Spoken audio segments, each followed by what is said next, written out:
মুআজ্জিজ ইমাম সাহেব, উপস্থিত মুসল্লিয়ান কিরাম, আসসালামু আলাইকুম ওয়া রাহমাতুল্লাহি ওয়া বারাকাতুহু। আল্লাহ সুবহানাহু ওয়া তাআলা শুকর, যিনি আমাকে আপনাদের সাথে মিলিত হওয়ার তৌফিক দান করেছেন, আলহামদুলিল্লাহ। শুক্রবার জুমাবার, জুমার ফজিলত অনেক বেশি। সব রহমত জুমাবারে কিন্তু মসজিদে, এইখানে আল্লাহ রাব্বুল আলামিন বলেছেন, যখন ইযা নুদিয়া লিস-সালাতি ইয়াউমিল জুমআ ফাসাউ ইলা যিকরিল্লাহি ওয়া যারুল বাই। যখন জুমার সালাতের ডাক দেয়া হবে, ফাসাও, দৌড়াতে বলা হয়েছে আল্লাহ জিকিরের দিকে, রহমতের দিকে। রহমতটা তাল্লাশি করার জন্য উপযুক্ত জায়গা হলো মসজিদ। এই জন্য জুমার দিনে সবাই তাদের সমস্ত বেচাকেনা বন্ধ করতে বলা হয়েছে। বেচাকেনা বলতে অনেকেই সাধারণত শুধু দোকানদারি বুঝে, অথচ বেচাকেনাটা হলো একটা মানুষের জীবনের পুরা কার্যক্রমটা। আল্লাহ রাব্বুল বলেছেন, আল্লাহ মানুষের সমস্ত জিনিসগুলোকে জান্নাতের বিনিময়ে ক্রয় করে নিয়েছেন। ইন্নাল্লাহ আশতারা মিনাল মুমিনিনা আনফুসাহুম ওয়া আমওয়ালাহুম বিআন্না লাহুমুল জান্নাহ। মুমিনদের জান এবং মাল জান্নাতের বিনিময়ে খরিদ করে নিয়েছেন। এই জান মালের সাথে ট্রানজ্যাকশন যত কিছু, এই সব হলো বেচাকেনা, গিভ অ্যান্ড টেক। আপনি এখান থেকে ওখানে যাচ্ছেন, এমনি যেতে পারবেন না, একটা টার্গেট আছে। তো আমরা শুধু বাজাচ্ছেই কোনো জিনিস বেচা কেনার নাম নয়। Each and every activities part of আর সেজ। আমাদের যা আমরা করছি এই সব হইল বেচা কেনার অংশ।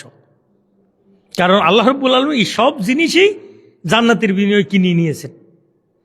তো মুমিনের সব কিছু যদি জান্নাতের বিনিময়ে কিনে নেওয়া হয়, তাহলে মুমিনের হাঁটা চলা, খাওয়া, যাওয়া, আসা, ঘুমানো, এই সব কাজ কি বেচা কিনার অন্তর্ভুক্ত।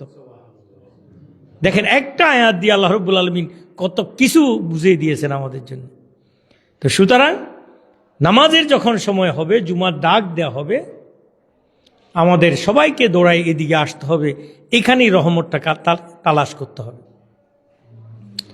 আমার দ্বিতীয় কথাটা হলো এই, আমরা আজকে জুমার নামাজে মিলিত হয়েছি। এখন আমরা যখন জুমার নামাজে আসতেছি, জুমার নামাজটাই কি শুধু ইবাদত? না, জুমার নামাজের বাইরে যত কাজ আছে সব কিছু ইবাদত। এটাই আমার মূল আলোচনার আজকের অংশ। আল্লাহ রাব্বুল আলামিন ইমানদারদেরকে ডেকে বলেছেন, ইয়া আইয়ুহাল্লাযীনা আমানু উদখুলু ফী সিলমি কাফা ওয়ালা তাত্তাবিউ খুতুওয়াতিশ শাইতান। আল্লাহ বলছেন, উদখুলু, প্রবেশ করো, ফী সিলমি কাফা, একদম কমপ্লিটলি, পরিপূর্ণভাবে। কোনো লোক যদি মসজিদে আসে, মাথা মসজিদে দিয়ে ফা বাইরে রাখে, তাহলে তারা মসজিদে প্রবেশ করা বলবেন? না। তাহলে ঢুকা মানি হলে পুরা ঢুকি যেতে হবে এবং এখানে বসে যেতে হবে, তাহলে মসজিদে পরিপূর্ণভাবে ঢুকা। আমরা যারা আজকে মুসলমান হিসেবে কাজ করছি, নিজেদেরকে মুসলমান বলে দাবি করছি, নিজেদের মুসলমান বলে পরিচয় দিচ্ছি, আসলে আল্লাহর দৃষ্টিতে আমরা পরিপূর্ণ মুসলমান হতে পারি নাই। যদি পারতাম তাহলে আল্লাহ এই আয়াতটা নাজিল করতো না। আপনার কাছে মনে হচ্ছে আমি তো নামাজ পড়ি, তো আমি মুসলমান, আমি তো নামাজ পড়ি, আমি যাকাত দিই, আমি হজ করে আসছি। আল্লাহ রাব্বুল আলামিন কোরআন শরীফের আরেকটা আয়াতে ইমানদারদেরকে ডেকে বলেছে, ইয়া আইয়ুহাল্লাযীনা আমানু আমিনু বিল্লাহি ওয়া রাসূলিহি। দেখেন, ইমানদারদেরকে ডেকে বলছে আল্লাহ কি তুমি ঈমান আনো। তাহলে বোঝা গেল আমি আর আপনি যে ঈমানের দাবি করছি, আল্লাহর কাছে ঈমানের দাবিটা যথার্থ নয়। তাহলে উনি যেভাবে চাচ্ছে সেভাবে প্রবেশ করতে হবে। আমি যদি একটা উদাহরণ দিই, যেমন আল্লাহ বলছে আকিমুস সালাত ওয়া আতুজ যাকাত, তোমরা নামাজ পড়ো, জাকাত আদায় করো। এখন আপনি চিন্তা করে দেখেন তো, আমি কি আল্লাহর এই হুকুম মোতাবেক যেই পদ্ধতিতে নামাজ পড়তে বলছে, যেই টাইমে পড়তে বলছে, যেভাবে পড়তে বলছে, আমি কি সেভাবে পড়তে পারতেছি? একটু চিন্তা করলে দেখবেন আমার গলত, আপনার গলত সবার আছে। তাহলে বুঝা গেল আল্লাহর ইবাদতটা, নামাজটাও আল্লাহর নির্ধারিত মতে যথার্থভাবে আমরা পড়তে পারতেছি না। আল্লাহ বলছে তুমি জাকাত আদায় করো। এখন আপনি হিসাব করে দেখেন, আমার আর আপনার যে পরিমাণ জাকাত আসছে, সেই জাকাতের টাকাটা হিসাব নিকাশ একদম পাই পাই করে আমরা দিতে পারছি কিনা। রমজান আসলে আমরা জাকাত দিই, জাকাত ডিস্ট্রিবিউশনের উপরে একটু গবেষণা হয়েছে, সবাই এটার উপরে একটা রিপোর্ট লিখিতভাবে অনেকে বিভিন্ন জায়গায় প্রচার করছে, কিভাবে আপনি জাকাতের টাকা ক্যালকুলেশন করবেন। এখন দেখা যাচ্ছে আমার কাছে একজনের ঘরে আছে মনে করেন 10 ভরি স্বর্ণ, ক্যাশ টাকা আছে 2 লাখ, উনি ওই 2 লাখের উপরে হিসাব করতেছে, স্বর্ণগুলা ধরে নাই। একজন আছে স্বর্ণ ধরছে, ক্যাশ টাকা ধরছে, তার কিন্তু 20টা গরু আছে, খেয়াল করেন, ওই গরুগুলা ধরে নাই। ইসলাম কিন্তু এমনভাবে আপনাকে হিসাব নিকাশ করে শুদ্ধ সহিভাবে জাকাত আদায় করতে বলছে। তাহলে আমরা একটা লামসাম দিয়ে দিচ্ছি, কিন্তু যদি হিসাব করেন আপনি নিজের হিসাবে আটকে যাবেন যে আপনার এটা দেওয়া ঠিক হয় নাই, আছে না? তো আমি এই আয়াত পড়ার পর আসলে বুঝলাম যে আল্লাহ রাব্বুল আলামিন কেন ইমানদারদেরকে আবার ইমান আনতে বলছে। এখন প্রতিদিন আমাদের ইমান নষ্ট হয়ে যাচ্ছে। আপনি দেখবেন একটু অসুবিধা হলে, একটু যদি কেউ হুমকি ধুমকি দেয়, একটু যদি কেউ লোভ লালসা দেখায়, মানুষ তার চিন্তার পরিবর্তন করে ফেলে। আপনি দেখেন না, নামাজের টাইম হচ্ছে, পাশের দোকানে একটা লোক চা খাচ্ছে, খেয়াল করেন, সে লোকটা নামাজ পড়তেছে না, আপনাকে দেখছে অমুকের বাপ এদিকে আসেন একটু চা খাই যান। আপনি ওই নামাজ আর জামাত আছে 5 মিনিট, তো আপনি চিন্তা করলে যাচ্ছে চা যেহেতু ডাকছে একটু খাইনি না, তো খাওয়ার জন্য আপনি গেছেন, আবার 3টা কথা উঠছে, এই কথা কইতে কইতে 80 দেখেছে জামাতটা শেষ হচ্ছে কিনা, এরকম হতে পারে কিনা। তাহলে আমি আপনি একদম সহি পথে থাকার পরেও এরপরেও আমাদের গলতগুলো লক্ষ্য করা যায়। সেই জন্য আল্লাহ রাব্বুল আলামিন ইমানদারদেরকে ডেকে বলছে, ইয়া আইয়ুহাল্লাযিনা আমানু আমিনু বিল্লাহি ওয়া রাসূলি, আল্লাহ এবং রাসূলের প্রতি ঈমান আনো। তাহলে আমাদের মনে রাখতে হবে, একবার আমরা মুসলমান হয়ে যাওয়ার পর, পরিবারেরভাবে মুসলমান হওয়ার পরে আসলে আমরা পরিপূর্ণ মুসলমান হিসাবে থাকতে পাচ্ছি না। আপনি নিজে নিজে চিন্তা করলে বুঝবেন, আমি ঠিক, ছেলে ঠিক নাই, ছেলে ঠিক, ওয়াইফ ঠিক নাই, ছেলে ওয়াইফ ঠিক, দেখা যায় তার পুত্রবধূ ঠিক নাই, পুত্রবধূ ঠিক, দেখা যায় তার ছেলেটা ঠিক নেই। এরকম হচ্ছে না আমাদের ঘরে? অথচ আল্লাহ রাব্বুল আলামিন আমাদেরকে বলছেন তুমি নিজে বাঁচো, তোমার আহালকে বাঁচাও। দেখেন আল্লাহ রাব্বুল আলামিন কি বলেছেন, তুমি নিজে বাঁচো, কু আনফুসাকুম ও হালিকুম নারা, নিজে এবং নিজের অদর্শন যারা আছে সবাইকে বাঁচাও। আপনি দেখবেন একটা অফিসের যিনি প্রধান, তিনি একদম সুন্দর মতে নামাজ পড়তেছে, পাশে জায়নামাজ আছে, আর স্টাফ কর্মচারী কেউ পড়ে না, আছে না? এরকম আছে। তাহলে ওই ইমানদারওয়ালা হাজি সাহেব, সুফি সাহেব কিন্তু বাঁচতে পারবেন না, ওইদের জবাবদিহিটা উনাকে করতে হবে। কুল্লুকুম রাইন ওয়া কুল্লুকুম মাসউলুন আন রাইয়াতিহি, হাদিস শরীফে আসছে তোমরা প্রত্যেকে প্রত্যেকের উপর দায়িত্বশীল, তোমাদেরকে দায়িত্বের ব্যাপারে কি করতে হবে? জবাবদিহি করতে হবে।